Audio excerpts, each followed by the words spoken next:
Has Pitchfork killed music criticism? Or has this corpse been rotting since Al Gore invented the internet?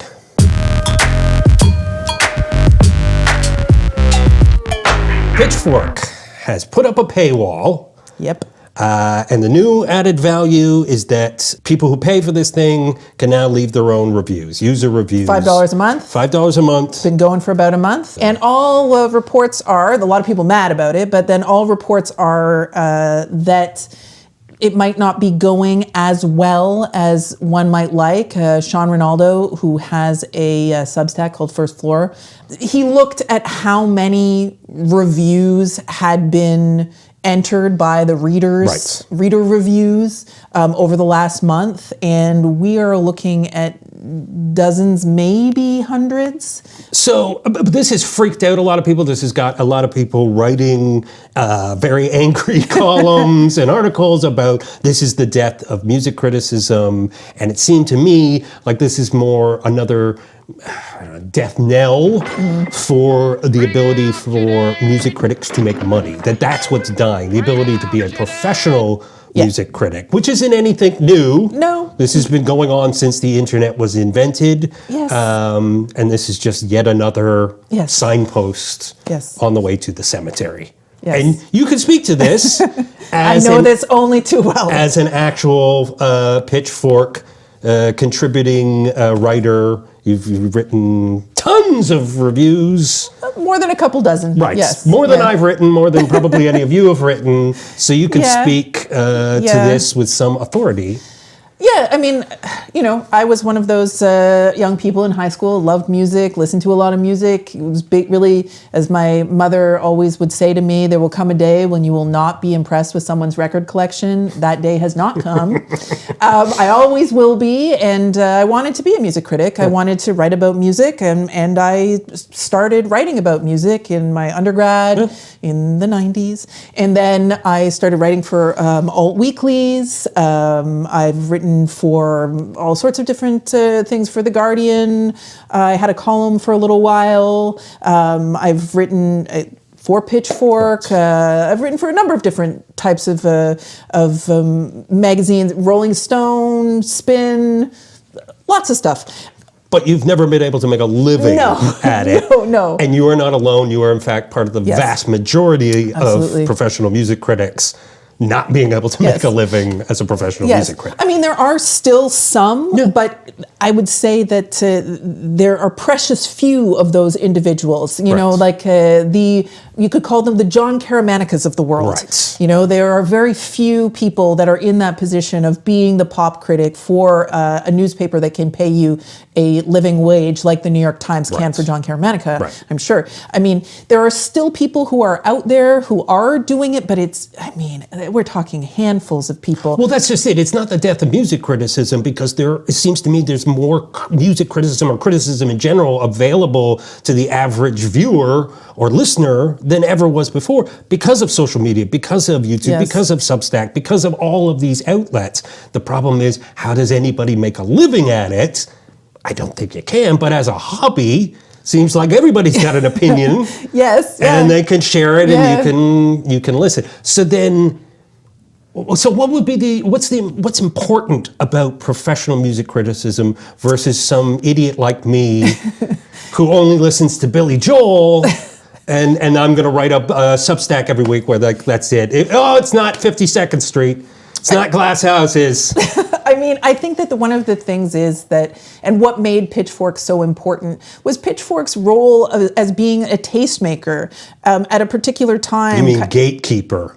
I don't know, you know, I mean, I don't know if it was as much a gatekeeper as people make it seem. I mean, the Pitchfork library of reviews, there's some 30,000 reviews from the past 30 years of the publication that are there, and they range wildly, different genres and types of music. Granted, you know, they did shift from initially focusing on a lot of what one might call white music, and not a lot of pop music, chart music, and now they have moved into reviewing more of those. I mean, then again, though, you can't see this archive because it's behind a paywall. But this idea of having something that you go to to find out about something new in the face of what we're seeing now in the music industry.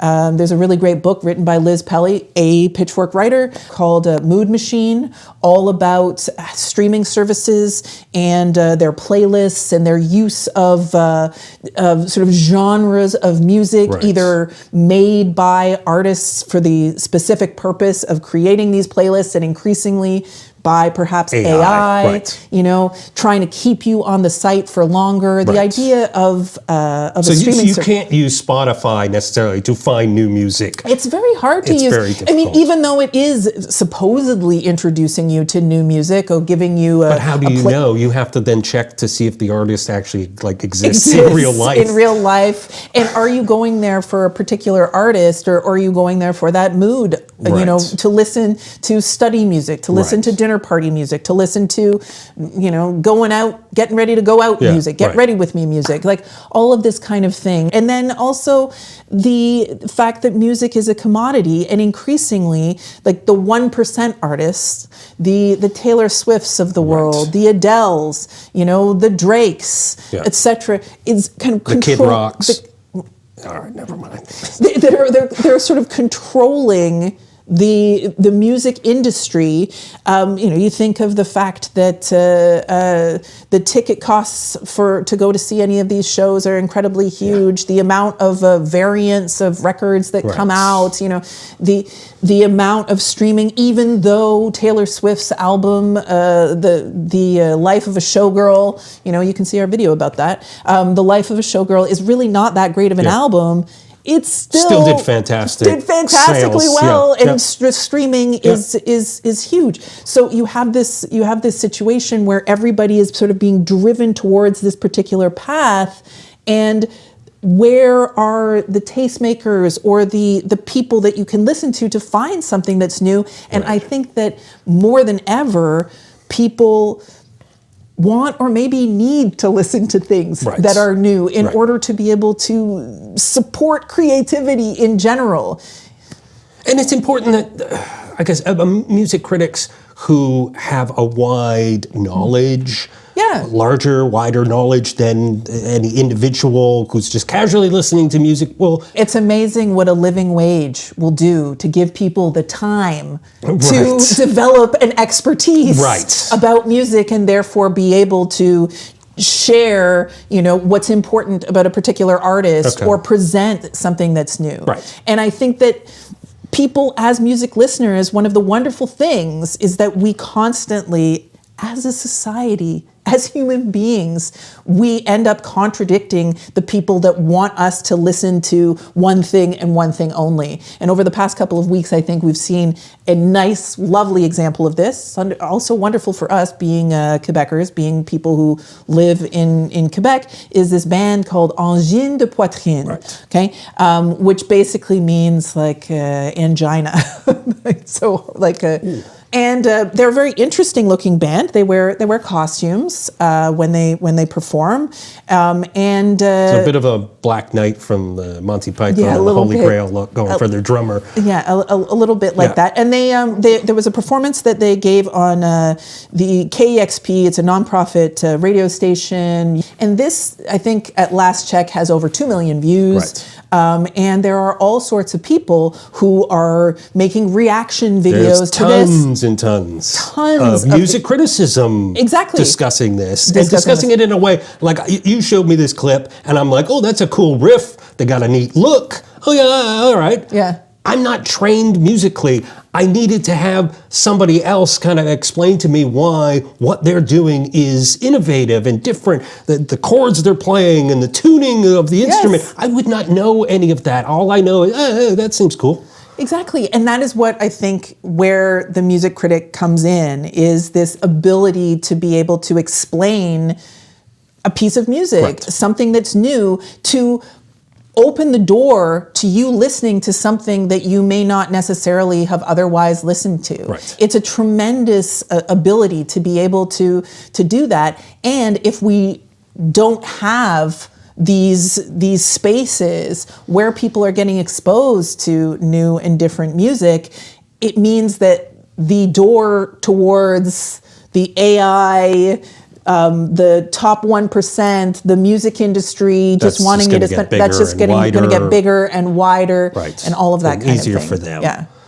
Right. So I guess it's the loss of a big brand. We're losing, like Pitchfork had a brand name. If I'm going to look up some indie music review, that's where I'm going. Sure. Rolling Stone has a big brand name. Yes. Spin has. So if we're losing these, or if they're seeding the ground, in case of Pitchfork, seems to be seeding the ground to its tastemaker status by opening it up to just anybody and closing its archive. So that also is a bit of a problem. So we're losing that. It's going to get harder to find if you don't already know who the hip cats are, who know what's going on. If the I don't Substacks to read. Exactly. I don't know who these people are. There's a billion freaking Substacks. How do I know I'm not ending up on some jerk faces thing? If you know that there are 10 great Substacks, do you have enough money to be able to monthly pay each one of them $5 to $10 bucks? Yes, exactly. No, not at all. No. So, and then that takes us back then to the 90s with paper stuff. I didn't have enough money for a copy of Spin and a copy of Rolling Stone. I had to pick one or the other. But I got a lot more value for my money back then because I wasn't getting just one person and one single article. Yes. Not a lot of Substacks are a range of different people. Yeah, no, they don't have a food section and a travel section and new releases and all the rest. If I could recommend one, Hearing Things is fantastic. Okay. And it does have a number of different people. It's a sort of a new online publication, and I do pay for it because there's a lot of people. They did used to write a lot of them for Pitchfork, represent former Pitchfork people. Okay. But that's one of them. But overall, I mean, apart from that, it's a really tough situation that we're in. Okay. Maybe we'll all start making zines. Bring back the zine. Okay.